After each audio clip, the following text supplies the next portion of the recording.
We only kept you for the tax benefits, my mother said, smiling.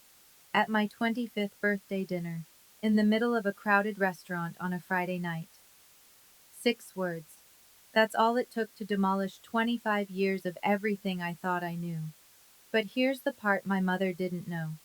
I had been preparing for this exact moment for 8 months. And the people sitting 3 tables behind her, they weren't strangers. I didn't cry. I didn't walk out.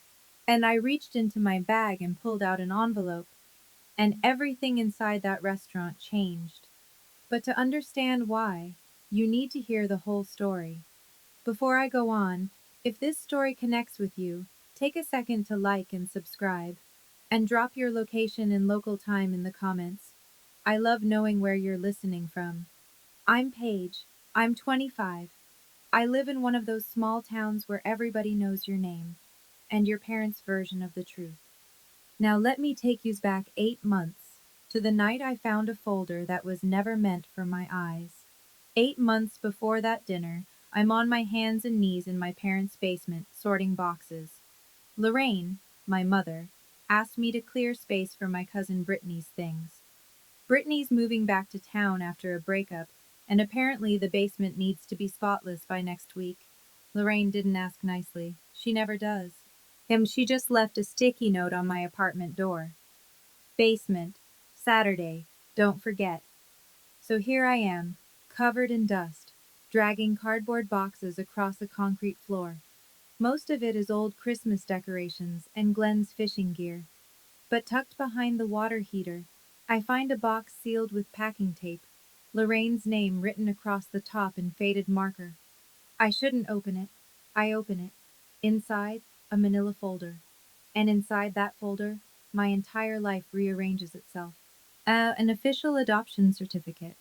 A birth certificate I've never seen, the original one, with the name Baby Girl Dunbar typed in the center. And underneath both of those, a receipt from a tax consultant. A single line highlighted in yellow. Adoption tax credit, $5,400. I sit on that cold basement floor for 40 minutes. Not crying, just recalculating every memory I have. Every time Lorraine reminded me how lucky I was. Every time Glenn looked away when I asked about baby photos. And every Christmas card that read, "Our greatest blessing," in Lorraine's handwriting, sent to every neighbor on the block. I pull out my phone and call my best friend Claire. She picks up on the second ring. "What's wrong?" "I need you to come over, not to the house, to the parking lot behind the clinic." "Paige, you're scaring me." "Just come." I fold the birth certificate, slide it into my jacket pocket, and put Lorraine's box back exactly where I found it. That the name Dunbar burns against my ribs the whole drive to the clinic. That name would change everything. But not yet. Claire meets me in the gravel lot behind Dr. Weller's vet clinic, still wearing her scrubs from the afternoon shift. She reads the birth certificate under the dome light of her Civic, then reads it again. "Dunbar," she says quietly. "You ever heard that name before?" "Never." She sets the paper down. "Remember the DNA kit I gave you for Christmas?" "I do. An ancestry kit. Still in the plastic wrap, shoved in my bathroom drawer. I told her I didn't need it. I told her I already knew who I was. That feels like someone else talking now." "Use it," Claire says. "Tonight." So I do. Cheek swab, registration code, sealed envelope. I drop it in the mailbox outside the post office at 11 p.m. 6 weeks for results. 6 weeks to keep my face normal. And for 6 weeks I watch Lorraine with new eyes. I notice things I always noticed, but never named. At the way she says, "After everything we've done for you," whenever I ask to borrow the truck. The way she tells the neighbors, every single one, how adopting me was the hardest and most selfless decision of my life. But her voice carries pride, not pain. The way Glenn goes quiet whenever Lorraine starts that story, finding something very interesting to look at on his shoes. I keep paying my $400 rent on the converted garage apartment behind their house. And I keep showing up for Sunday dinner. I keep saying thanks, Mom, when she passes the potatoes. Claire asks me once, over coffee at the clinic, "How are you holding up?" "I'm waiting," I tell her. She gives me a look. For what? For proof. What I don't tell Claire yet, what I barely admit to myself, is that I'm also waiting for something worse. I'm waiting to find out why a tax receipt was filed next to my birth certificate like they belong together. The email arrives on a Tuesday, during my lunch break. I'm sitting in my car in the clinic parking lot, eating a granola bar and scrolling through my phone when the notification slides down. Ancestry. Close family match found. I stop chewing. I tap the link. The screen loads slow, the way everything loads slow in a small town with bad signal. And then there it is. Helen Dunbar. Age 47. Location? Ridgemont, a town 2.5 hours east. Match confidence? 99.7%. Relationship? Parent. As I stare at her profile photo, a woman with short brown hair and a tired smile, standing in front of a garden. She's wearing scrubs. She's a nurse. Community Health Clinic, it says. Married to Tom Dunbar, 49. One son, Cody, age 20. I have a brother. The granola bar sits untouched on the passenger seat for the rest of my lunch hour. I try to write an email 7 times. The first 6 are too long, too desperate, too angry, too careful. The 7th is 3 lines. My name is Paige. I believe you may be my biological mother. I'm not angry. I just want to know. I hit send before I can delete it. 4 hours later, my phone buzzes. One line from Helen Dunbar. I have been waiting for this email for 25 years. I read it 3 times. Then I lock my phone, press it against my chest, and sit in the clinic parking lot until the sun drops behind the tree line. For 25 years, I thought the people who raised me were the only family I'd ever have. At now, a woman 2.5 hours away is telling me she's been counting the days since she lost me. But Lorraine Mercer doesn't know any of this. Not yet. For 3 months, I live in 2 worlds. On my days off, I drive 2.5 hours to Ridgemont. The first visit, Helen's hands shake so badly she nearly drops the lasagna dish. Tom shakes my hand at the front door and says, "Welcome home, kid," like he's been rehearsing it all week and still almost can't get it out. Cody, 20, lanky, loud, shows me photos of Helen when she was young. "You've got her chin," he says, grinning. Sorry about that. Helen opens a small jewelry box on the kitchen counter. Inside is a faded hospital wristband, so tiny it wouldn't fit around 2 of my fingers. Baby girl Dunbar. She's kept it for 25 years. I lit a candle every March 15th, she tells me, eyes wet. Every single one. I visit 4 more times over the next 3 months. Each time the drive feels shorter. Add a follow-up. I realize she's never asked a follow-up. I realize she's never asked me a follow-up question in my entire life. Not out of respect for my privacy, but because she genuinely doesn't care about the answer. In my apartment at night, I read Helen's letter. She wrote it on hospital stationery. 2 pages, front and back, careful handwriting that gets shakier near the end. She tells me about the night I was born, about the family pressure, about a 22-year-old girl with no money and no one in her corner. I keep the letter in an envelope in my bag. I carry it everywhere. 3 weeks before my birthday, Lorraine does something she hasn't done in 5 years. She offers to take me to dinner. Maggie's place. Friday night. "Just the 3 of us," she says. "Though we have something important to discuss." That sweetness in her voice. I've only ever heard it when she wants something. I know exactly what's coming. 2 weeks before my birthday, I come home from work and find a typed note on my kitchen table. No greeting, no dear Paige, just a single paragraph. Effective next month, rent for the garage apartment will increase from $400 to $850 per month. If this is not workable, a 30 days notice to vacate is required. Lorraine's signature at the bottom. Neat. Final. I sit down and do the math on the back of a grocery receipt. $850 for the apartment. $350 for health insurance if I get dropped from the family plan, and something tells me that's next. That's $1,200 a month on a vet technician's salary before food, gas, or the student loans I took out for community college. It doesn't work. It's not meant to work. As I walk across the yard to the main house, Glenn is in the kitchen pouring coffee. Did you see the note? I ask. He doesn't look up. Your mother has her reasons, Paige. Brittany needs a place. And where do I go? Glenn stirs his coffee. The spoon clinks against the mug 3 times. He doesn't answer. I stand there for 10 seconds. Then I walk back to my apartment, open my laptop, and search rental listings in Ridgemont. Studios start at $650. 1 bedroom's around $800. Tight, but possible, especially if I transfer to a clinic out there. I don't argue with Glenn. I don't confront Lorraine.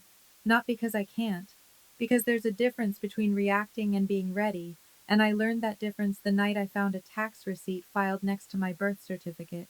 Lorraine wants me dependent. That's her leverage. The cheap rent, the insurance, the documents she's held in a locked box my entire life. But leverage only works when the other person has no options. I'm building options. The next morning, I sit in the clinic break room and call the insurance company. If my parents remove me from their family plan before I turn 26, I ask, what are my options? The representative is polite, efficient. They can remove you at any time. You'd have a 60-day qualifying event window to enroll in a marketplace plan. What's the cheapest plan in my area? She types. For a single 25-year-old in a rural zone, roughly $300 to $400 per month. High deductible. I write the number on a napkin. $350. I can swing $350 if I cut everything else to the bone. That afternoon, Claire finds me reorganizing the medication closet, something I only do when I'm trying not to think. Why don't you just confront them now? She asks. Tell them you know. Tell them it's over. I close the cabinet door carefully. Because if I confront them before I'm ready, I lose everything at once. Housing, insurance, and the truth about who I am. I need all 3 handled before I say a word. Claire is quiet for a moment. Then, you're not waiting because you're scared, are you? No, I'm waiting because I want to be ready. Not angry, not desperate. Ready. That night, I call Helen. I tell her about the rent increase, about the insurance. I'll with us as long as you need. Tom's already with us as long as you need. Tom's already clearing out the guest room. I'll pay rent, I say. Paige. I'm not going from one dependency to another, Helen. Let me pay my way. She's quiet for 3 seconds. You sound exactly like me at 22, stubborn as hell. I almost laugh. Almost. 4 days before my birthday, Buzz Lorraine knocks on my apartment door. She's smiling. Not her real smile. The one she saves for church potlucks and parent-teacher nights she hasn't attended in years. The performance smile. Paige, honey, Dad and I want to take you to dinner for your birthday. Maggie's place Friday night, just the 3 of us. She tilts her head. We have something important to discuss. It'll be nice. I search her face. The sweetness is layered on thick, the way you frost a cake that didn't rise properly. As she's been planning this, I can feel it. Sure, Mom, I say. Sounds nice. She pats my arm, a gesture I suddenly realize she only does when she's about to ask for something or take something away, and walks back across the yard. The second her screen door shuts, I pick up my phone. Helen, it's happening. Friday night, Maggie's place. Silence on the other end. Then Helen's voice steady. What do you need from us? Come to the restaurant, all 3 of you. But book a table, but sit separately. Don't come over unless I signal. I need to hear what they say first. We'll be there, Helen says. Tom's already grabbing his keys. Helen, it's 4 days away. I know. I just want him to know we're going. I sit on the edge of my bed after we hang up. The envelope is in my bag. Helen's letter, our family photo from last month, the DNA results. I press my hand against the bag like I'm checking for a heartbeat. Friday is 4 days away. I have 4 days to hold my breath, keep my face normal, and wait for my own mother to tell me I'm disposable. In a room full of people who believe she's a saint. Friday night, Maggie's place. The restaurant smells like cornbread and cedar. Warm light, oak-paneled walls, a George Strait song on low through ceiling speakers. Every table is full or filling. This is the only sit-down restaurant in a town of 4,000, and Friday night is sacred here. I arrive 10 minutes early. My hands are steady. My breathing is not. I scan the room. In the far corner near the window, Helen in a blue blouse, Tom beside her in a flannel button-down, Cody hunched over his phone. Helen sees me. A tiny nod, barely a dip of her chin. That's all. That's enough. I sit at a table in the center of the room. Maggie herself, 63, silver-haired, built like a woman who's been carrying cast-iron skillets since before I was born, waves from behind the register. Happy birthday? His sweetheart, she calls out. I wave back. Underneath the table, my right hand closes around the envelope in my bag. Glenn and Lorraine arrive together. Lorraine is wearing a red dress, something she reserves for Easter and the county fair pageant. Her lipstick matches. She's dressed for a celebration. Glenn wears a button-down shirt with the top button fastened, which he only does when he's uncomfortable. Lorraine slides into the booth across from me. Don't you look pretty tonight? 25, can you believe it? She orders a glass of wine. Glenn orders water. I order nothing. Small talk. Lorraine asks about the clinic. I answer. She doesn't listen. Her eyes keep flicking to her purse, to Glenn, back to me. She's running a script in her head, and the small talk is just the opening credits. 2 tables to our right, Pastor Jim Hadley and his wife settle in with menus. Lorraine notices them. A way to say this. Glenn is looking at his way to say this. Glenn is looking at his plate like there's a script written on the mashed potatoes. Lorraine folds her hands on the table.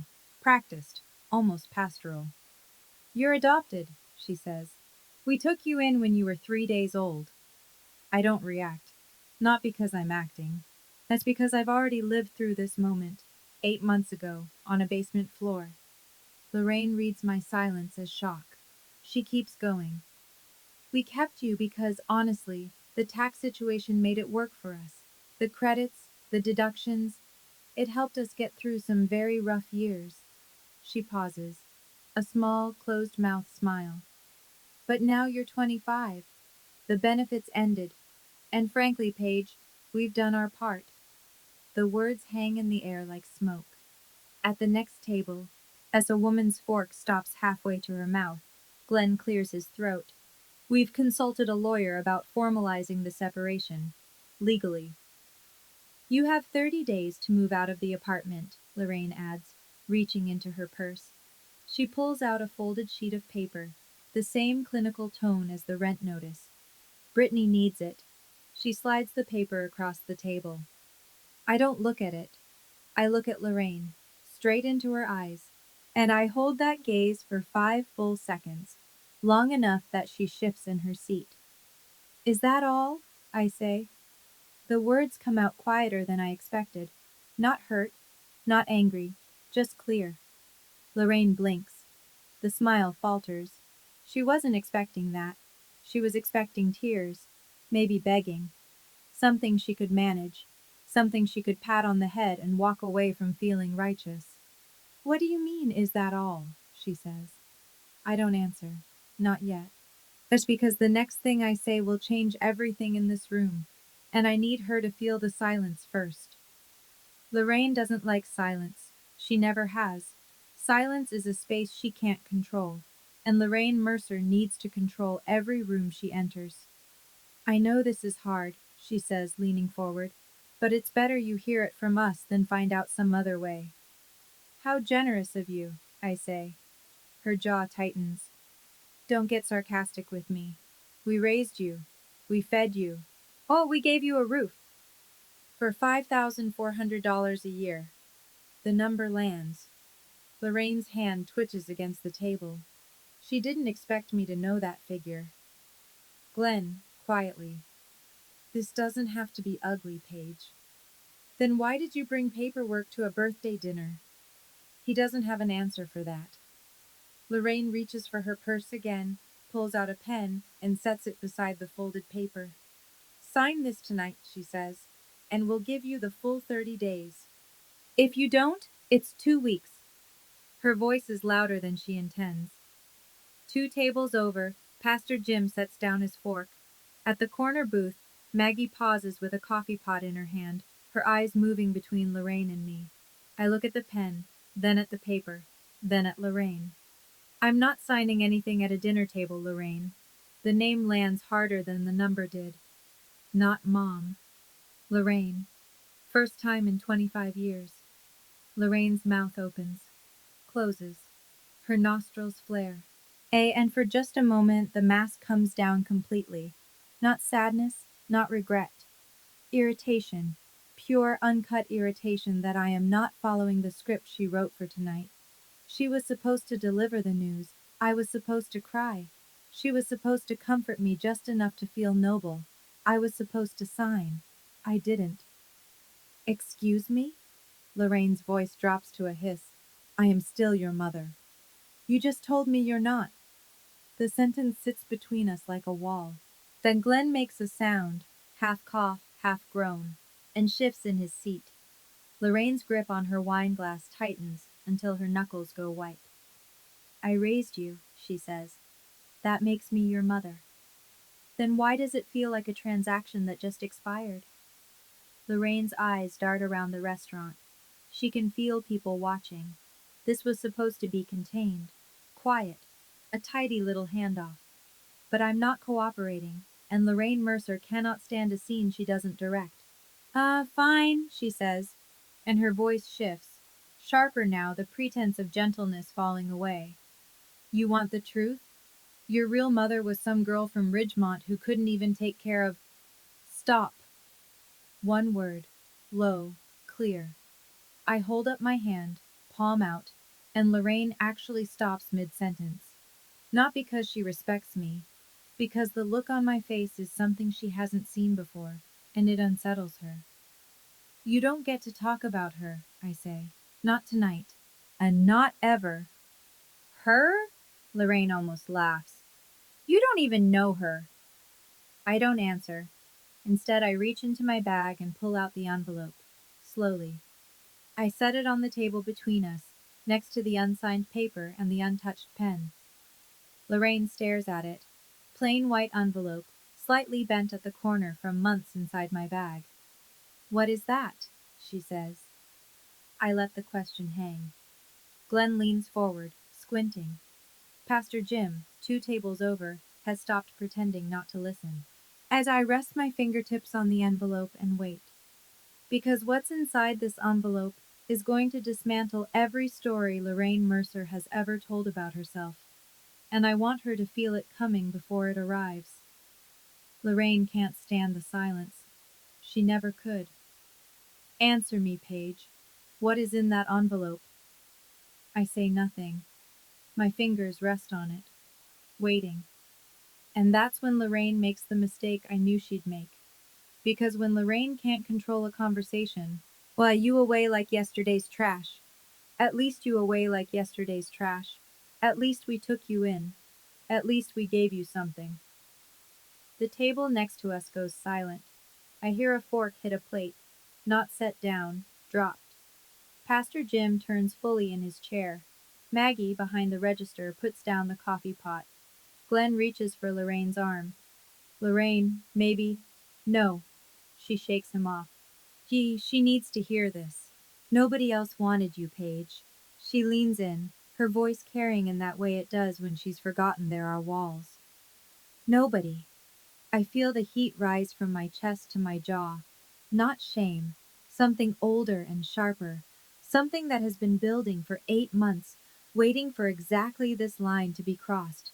Because I've met Helen Dunbar, I've sat at her kitchen table.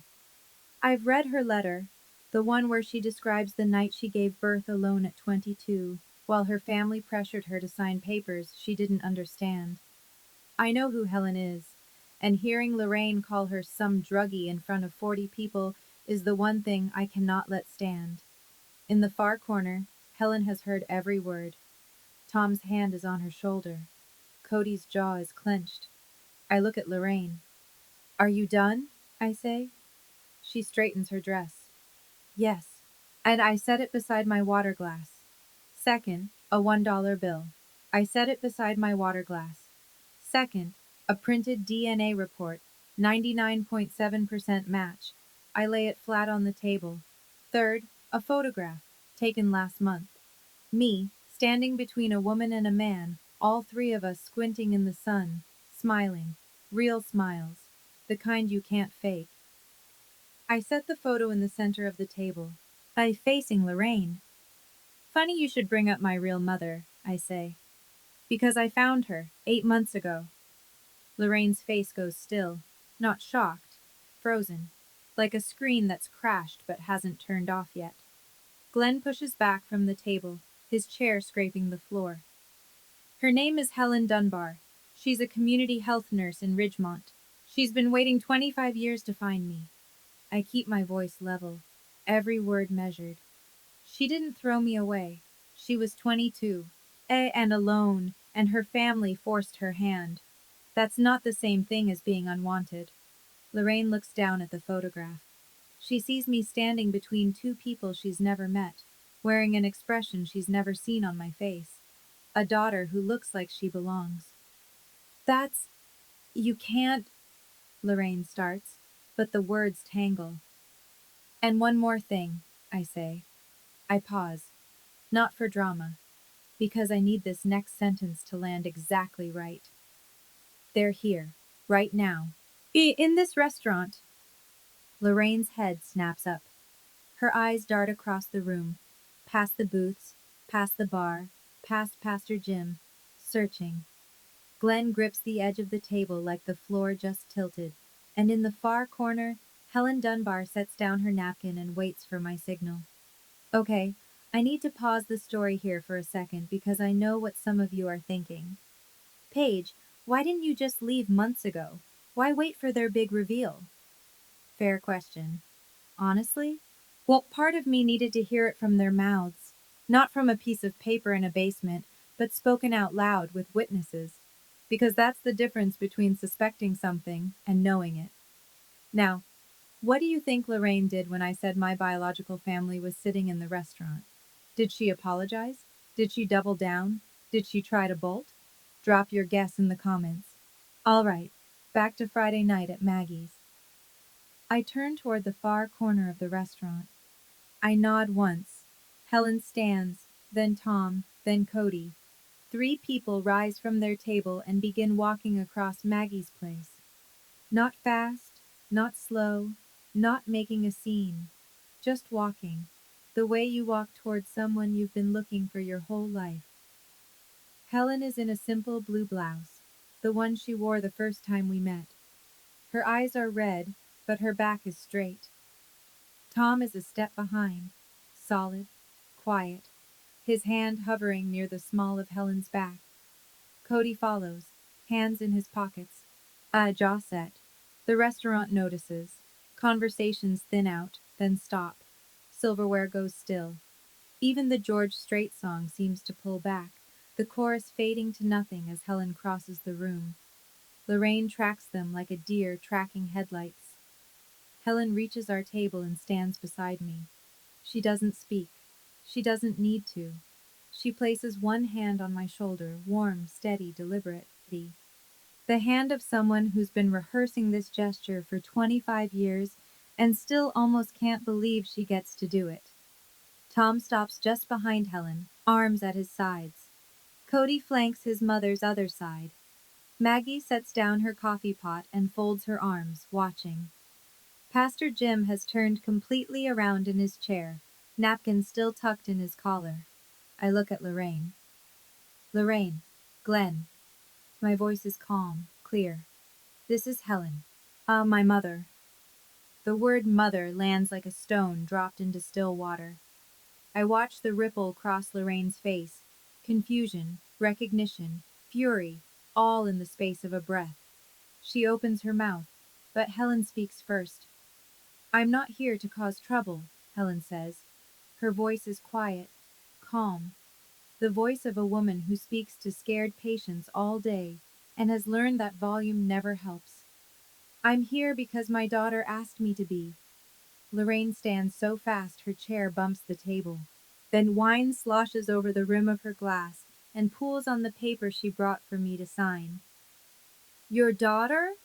Lorraine's voice pitches high. I raised her for 25 years. And you just told her she was useless.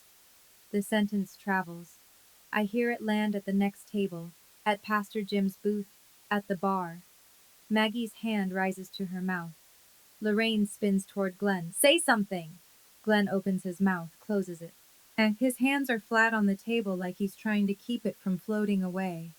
He says nothing. Lorraine turns back to me. Her eyes are wild now. Not hurt, not ashamed. Cornered. You planned this, she says. You planned this to humiliate me. No, I say. I planned this so I wouldn't be alone when you did what you did. She blinks hard. The distinction between revenge and self-protection doesn't register. It won't. Not tonight. Maybe not ever. Lorraine scans the room, and every pair of eyes she meets looks away or holds steady, but none of them offer what she's looking for. Karen from the post office, the woman Lorraine has told the selfless mother story to 100 times, is sitting 4 tables back with her hand over her mouth. She heard everything, the tax benefits, the useless, the nobody wanted you. Karen heard it all, and Lorraine can see it on her face. This is completely inappropriate, Lorraine says, but her voice has lost its edge. It was a tax write-off, too, I say. You was a tax write-off, too, I say. You didn't seem to mind then. Glenn's face collapses. Not dramatically, quietly, like a wall settling after years of bad foundation. He knows I'm right. He knows it the way you know your back tire is flat. You felt it pulling for miles, and you just kept driving. Tom steps forward. Not aggressively. He simply moves to stand beside Helen, one hand resting on the back of my chair. His presence fills the space Glenn left empty. We're not here for a fight, Tom says. His voice is low, calm, and carries the particular weight of a man who builds things with his hands and doesn't waste words. We're here for Paige. Glenn looks at Tom. For one long exposed moment, the two men occupy the same frame, and the comparison needs no narration. One man drove 2.5 hours to stand behind a daughter he barely knows. The other couldn't stand up to his wife across a dinner table for the one he raised. Glenn reaches for his jacket on the back of his chair. I think we should go, Lorraine. I'm not going anywhere until she apologizes, Lorraine says, but her voice is cracking at the seams. She points at me. After everything I have nothing to apologize for, I say. Lorraine stares at me. I hold her gaze. I don't blink. I don't soften. And I don't raise my voice, because I don't have to. The room is already listening. Glenn stands and walks toward the door. He doesn't take Lorraine's arm. He doesn't wait for her. For the first time in 30 years, Glenn Mercer walks away from his wife in public, and Lorraine is left standing alone. Lorraine's eyes sweep the restaurant one last time, searching for an ally. They land on Pastor Jim. Jim, her voice breaks slightly. You know me. You know what kind of mother I've been. Tell them. Pastor Jim looks at Lorraine for a long moment. His wife places a hand on his forearm. The whole restaurant holds its breath, because Jim Hadley has stood at that pulpit for 19 years, and when he speaks, this town listens. I think maybe this is a conversation you need to have with God and with your daughter, Lorraine, he says gently. Not with me. No judgment in his voice, no harshness. Somehow that makes it worse. Yet Lorraine's face does something I've never seen before. It crumples. Not into sadness, into the realization that the story she's been telling for 25 years has just ended, and every person in this room watched it happen. She grabs her purse, doesn't pick up the unsigned paper, doesn't take the pen, doesn't look at me. She walks to the door, heels clicking on the hardwood floor. It's the loudest sound in the restaurant. Glenn is waiting by the exit. Before he follows Lorraine out, he turns back. His mouth opens. I think he's about to say something. An apology, maybe. An explanation. A goodbye. But nothing comes. He looks at me, then at Helen's hand on my shoulder, and he closes his mouth. Nods once, slow and small, like a man acknowledging something he should have acknowledged years ago. The front door swings shut behind them. A bell jingles overhead. The restaurant exhales. I look down at the table. Lorraine's wine glass still half full. The paper is soaked and unsigned. The pen uncapped and useless. And beside them, my photo, my letter, and the truth she couldn't outrun. The noise comes back in layers. A murmur at the booth near the window. A fork scraping a plate. The kitchen door swinging open, swinging shut. George Strait picks back up mid-verse, and life at Maggie's place begins to reassemble itself around the empty chair where Lorraine Mercer sat. Helen slides into that chair. Tom takes the one beside her. Cody drags a chair from the next table and wedges it in at the end, his long legs bumping the table leg. Nobody speaks for a few seconds. Helen is holding my hand. Her fingers are cold. She's been gripping the armrest at her own table for the last 20 minutes. But her hold is firm. She's not letting go. Then her eyes fill. Not the polite dabbing at the corners kind. The real kind. 25 years of not knowing, not holding, not being there. All of it rising at once. I'm sorry I wasn't there sooner, she whispers. I squeeze her hand. You're here now. That's what matters. Tom clears his throat. His eyes are red too, but he's the kind of man who'll hold that in until he's alone in his truck later tonight. He pulls a napkin from the dispenser and sets it quietly beside Helen. The silence stretches, warm and strange and ours. Then Cody picks up a menu. So, can we order? He says. I drove 2.5 hours and I'm starving. The laugh that comes out of me is sudden and messy and completely real. Helen laughs too, a wet, hiccuping sound that makes Tom grin. Even Pastor Jim, 2 tables over, cracks a smile. And then Maggie appears at our table with extra place settings balanced on her forearm. This one's on the house tonight, she says. All of it. She walks away before anyone can argue. As after the food arrives, Cody ordered both the ribs and the chicken fried steak, I pull Helen's letter from the envelope. Can I read part of this? I ask her. Out loud? Helen's hand goes to her throat. She nods. I unfold the hospital stationery. 2 pages, front and back, in handwriting that starts neat and gets shakier by the second paragraph. I don't read all of it.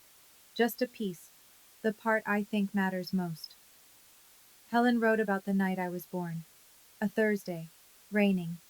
She was 22, alone in a delivery room, and the only person who came was a nurse named Diane, who held her hand through the last 3 hours.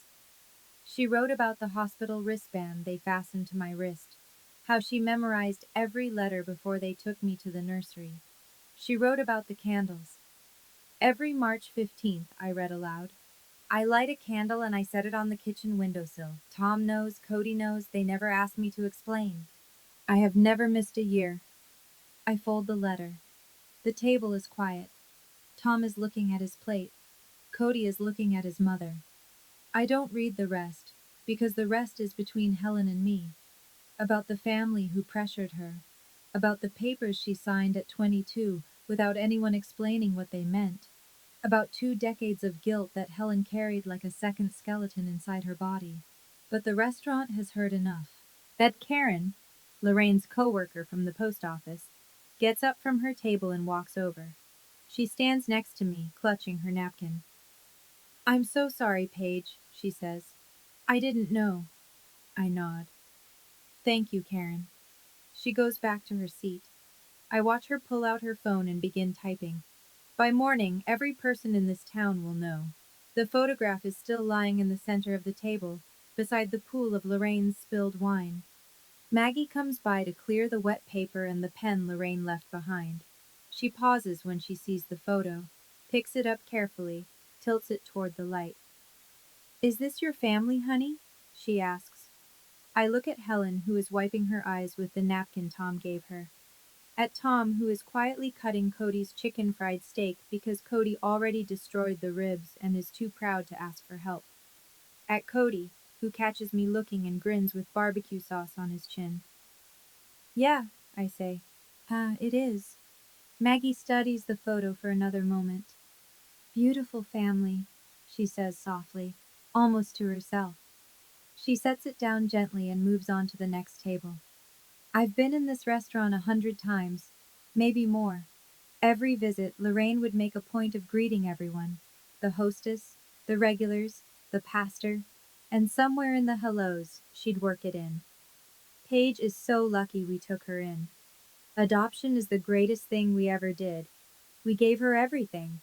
And every time, I'd smile, nod, play the role of the grateful daughter in Lorraine's one-woman show. Tonight is the first time I've sat at a table in Maggie's place and not performed a single thing. Cody nudges me with his elbow. Hey, sis, you gonna eat your cornbread or can I have it? Touch my cornbread and you lose that hand. He grins. Tom shakes his head. Helen laughs. A real laugh, the kind that fills her whole face. This is it. This is what a family dinner is supposed to feel like. Ordinary. Loud, unscripted. I've been waiting 25 years for ordinary. Helen tells me I weighed 6 pounds, 11 ounces. That I had one curl of red hair right on top of my head. Like a little flame, she says. Exactly like Tom when he was a baby. Tom confirms this with a nod and zero additional commentary, which I'm learning is peak Tom Dunbar communication. He asks about my work at the clinic, but unlike Lorraine, he listens. Actually listens. He asks follow-up questions. What's the hardest part? What's my favorite animal to treat? Do I ever get bitten? When I tell him I got bit by a Pomeranian last week, he laughs so hard he has to put his fork down. Cody shows me a meme on his phone. I don't get it. He explains it. I still don't get it. He tells me I'm hopeless but in a lovable way. And I realize this is probably how siblings talk to each other, and I've been missing it my whole life. For an hour, we eat, we talk. Nobody brings up Lorraine. Nobody brings up the tax benefits or the paper or the apartment. We just sit in Maggie's place on a Friday night like a family having dinner. Near the end of the meal, Helen reaches into her bag and pulls out a small box. She sets it in front of me.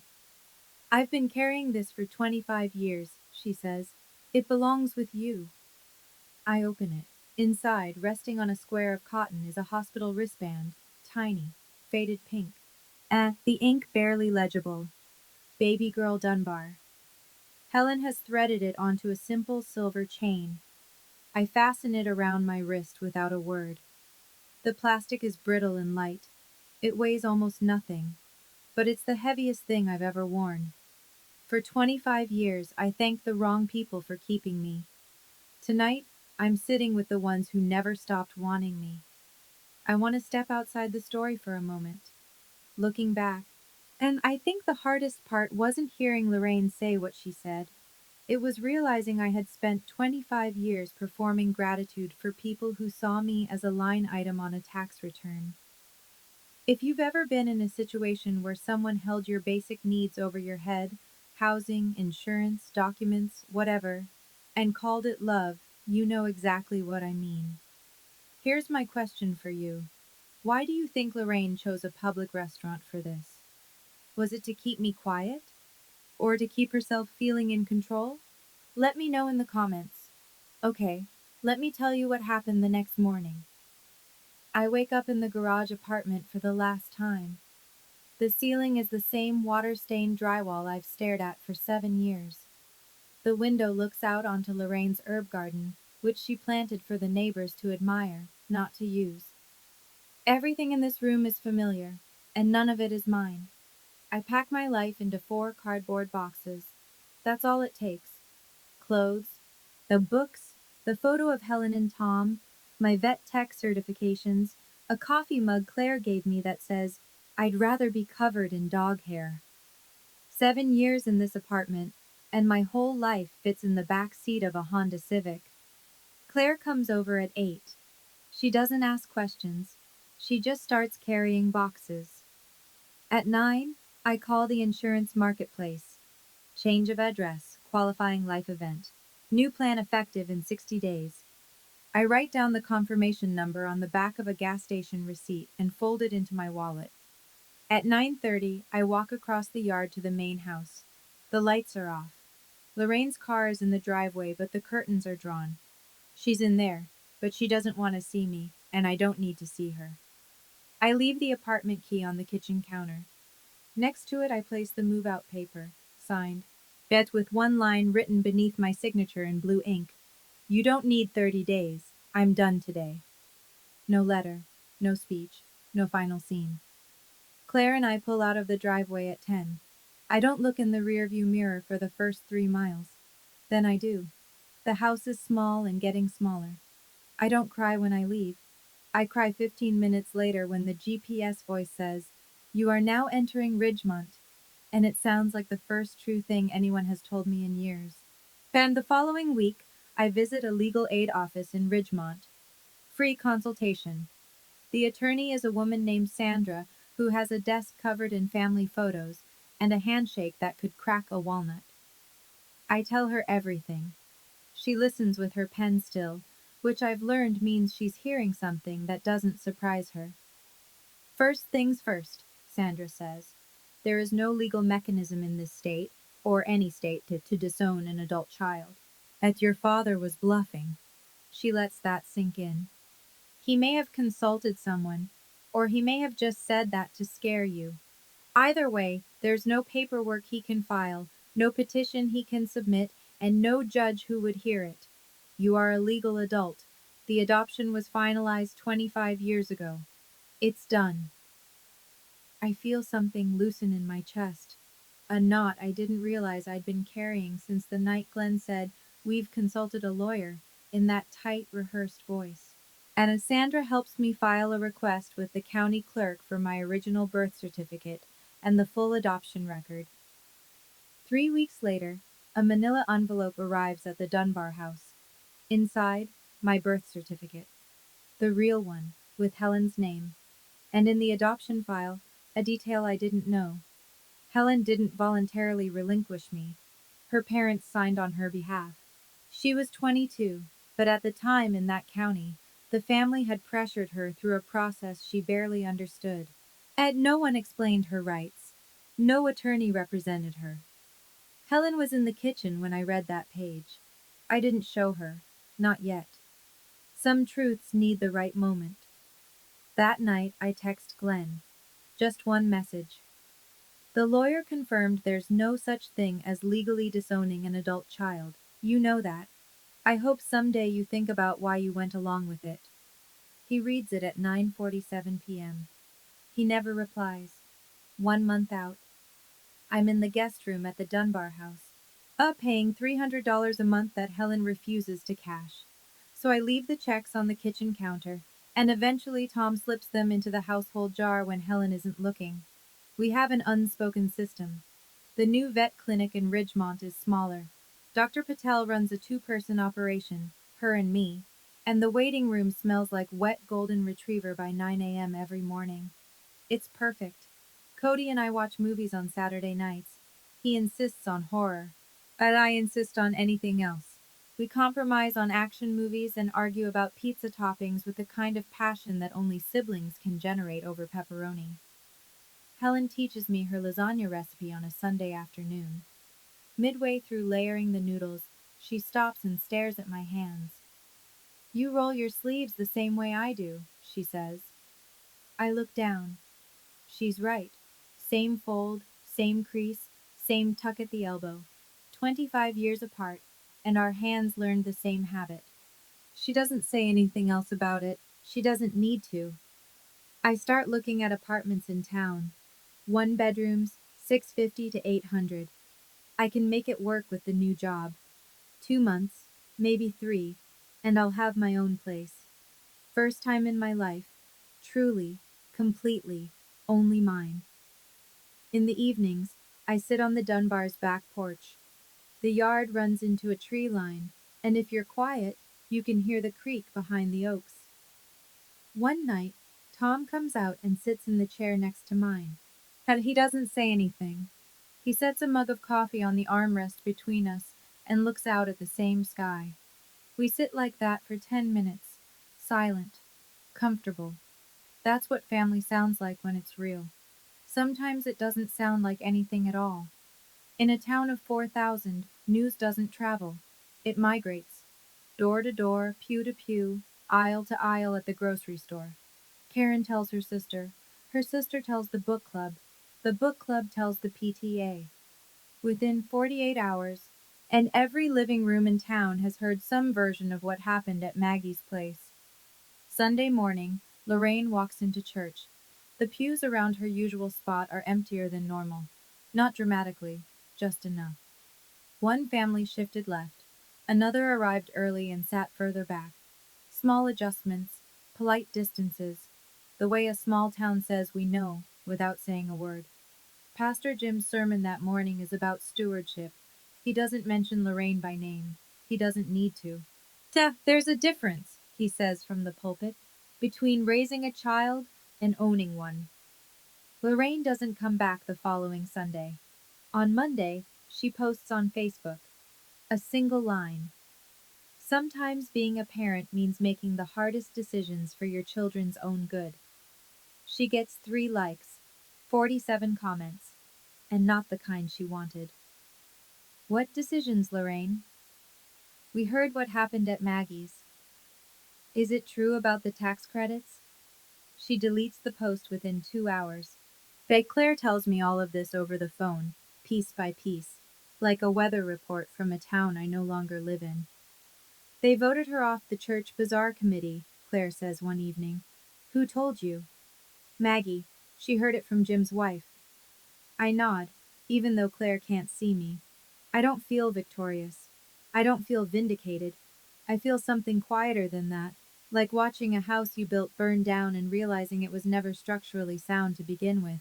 That's not my problem anymore, I say. And I mean it. 3 weeks later, Glenn calls. I almost don't pick up. I'm in the middle of weighing a beagle who will not stop squirming. But something makes me set the dog down and step into the hallway. Paige? His voice sounds like he hasn't slept in a week. I didn't want it to go like that. How did you want it to go, Glenn? Silence. I hear him breathing. You'd understand. We were broke when you'd understand. We were broke when we got you. The credits kept us afloat. And then your mother, Lorraine, she got used to the arrangement. He catches himself on the name. Your mother, Lorraine. Like even he can hear the separation now. The arrangement, I repeat. Is that what you called raising me? I'm not good at this. At Paige. I know, I say. You were never good at standing up when it mattered. He's quiet again. I can hear a TV in the background. Some game show. He's alone. I'm not angry, Glenn, I say. And I realize as I say it that it's true. Anger left me somewhere around Ridgemont. What's left is something heavier and quieter. I'm just done. Can we? He stops, doesn't finish the sentence. And I think he was going to say try again, or start over, or some other phrase that sounds hopeful in the mouth and hollow in the ear. Maybe someday, I say. But right now, I need space. And you need to figure out why you let her do what she did for 25 years. I hang up, set the phone on the counter, go back to the beagle. He doesn't call again. But on Tuesday mornings, a 2-word text arrives. Hope you're well. I reply, I am. That's enough. For now. Claire gives me the update in her usual deadpan. Brittany moved out. I'm restocking exam room supplies, counting heartworm pills. Moved out of what? Your apartment, the garage. She lasted 6 weeks. I stopped counting. What happened? She heard the whole story from about 15 different people. Told her friends she felt like she was living in someone else's eviction. Moved in with a roommate on the other side of town. I think about Brittany, 23, fresh off a breakup, and just looking for a cheap place to crash. She didn't ask for any of this. She was just the excuse Lorraine needed. She texted me, actually, I tell Claire. Brittany texted you? Found me on Facebook. Said, "Hey, I'm sorry about what happened. If it helps, I didn't ask for any of this either." What did you say? I know. It's not your fault. Because it isn't. Brittany is a pawn, same as I was. Just a different square on Lorraine's board. Claire is quiet for a moment. And then, so the apartment's empty now. Yeah. Lorraine kicked you out for Brittany. Brittany left. And now the apartment is just sitting there. Yep. That's poetic. That's Lorraine. The irony isn't lost on me. Lorraine dismantled my life, my housing, my insurance, my identity, to make room for a niece who didn't want to stay. She lost her daughter, her community standing, and her church committee seat. And the apartment is empty. The whole thing was for nothing. As Claire also tells me, Lorraine's been avoiding Maggie's place. Drives 20 minutes to the next town for groceries. Hasn't been seen at the salon or the post office social hour. She's building her own exile, brick by brick. I don't comment. I don't celebrate. I just go back to counting heartworm pills. Some things sort themselves out. 1 year later, March 15th. I'm 26, and for the first time in my life, my birthday dinner doesn't come with a script. At the table at the Dunbar house is set for 5. Helen made lasagna, the same recipe she taught me, except hers is better and probably always will be. Tom grilled steaks on the back porch because you can't have a birthday without something charred. Cody bought a cake from the bakery in town and wrote "Happy Birthday, Sis" on it in frosting that's already starting to slide.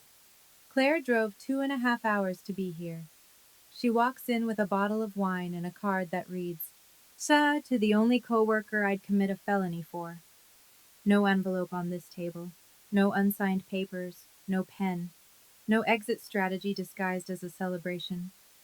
Helen brings out the cake with 26 candles. The kitchen fills with light. "This is the first time I get to do this in person," she says, and her voice catches on the last word. I close my eyes over the candles. I don't make a wish. Everything I need is already sitting at this table, loud, imperfect, and here. I blow them out. Cody claps. Had Tom reaches over and squeezes my shoulder. Claire raises her wine glass. Helen cries a little, which makes me cry a little, which makes Cody roll his eyes and say, "Here we go," which makes everyone laugh. On my wrist, the hospital bracelet on its silver chain, faded pink plastic, barely legible ink. I wear it every day, not as a reminder of what I lost, as proof of what I found. I have my own apartment now, $650 a month, second floor, with a window that faces the tree line. And I pay every bill myself. Marketplace insurance, my name on every document, nobody's tax benefit, nobody's arrangement, just Paige. So here's what I want to leave you with. Not advice. I'm 26. I'm in no position to give advice. Just what I've learned. Lorraine didn't destroy me that night at Maggie's. She freed me. She just didn't know it. I don't hate her. Hate takes energy I'd rather spend on the people who actually want me around. And honestly, hating Lorraine would mean she still occupies space in my life, and I've spent 25 years giving her space she didn't earn. Glenn texts me sometimes, short messages, always on Tuesday mornings. "Hope you're well." I reply, "I am." 2 words, but I mean them. Maybe someday we'll have a longer conversation. Maybe we won't. That door isn't locked. It's just closed, and I get to decide when it opens. Helen and I are still learning each other. She apologizes too much for missing my first word, my first day of school, my first everything. I tell her to stop. She cries. I get awkward. We're both figuring it out. That's okay. Real families aren't perfect, they're present. Tom taught me how to change a tire last month. I'm 26. I should have learned at 16, but the man who was supposed to teach me was too busy not making waves. Cody still sends me memes I don't understand. I pretend to get them. He knows I'm pretending. It's our thing. And here's the part I want you to hear. Whoever you are, wherever you're listening, if someone holds your basic needs hostage, housing, insurance, documents, access, and calls it love, that's not love. That's leverage. And you don't owe gratitude for leverage. I didn't get revenge that night at Maggie's place. I got clarity. And clarity, it turns out, is louder than any speech I could have given. Tonight, I'm sitting in my apartment in Ridgemont. The one with the window that faces the trees. The dishes from dinner are still in the sink. Claire left an hour ago. Cody texted me a birthday meme. I don't get it, but I sent a laughing emoji anyway. On my kitchen windowsill, I set a candle. Just a simple white taper in a glass holder, the kind you buy for $2 at the hardware store. I light it. For 25 years, Helen lit a candle on this date. Every March 15th, a small flame on her kitchen windowsill, marking the birthday of a daughter she couldn't hold. Tom knew. Cody knew. They never asked her to explain. It was just what she did. A quiet ritual of love that never stopped, even when she had no reason to believe it would ever be returned. Now it's my turn. But I'm not lighting this candle for loss. I'm lighting it for the start of something. For the first birthday I celebrated without performing gratitude. For the first year I've lived on ground that nobody can pull out from under me. For Helen, who waited. For Tom, who showed up. For Cody, who called me sis before I was ready to hear it, and kept saying it until I was.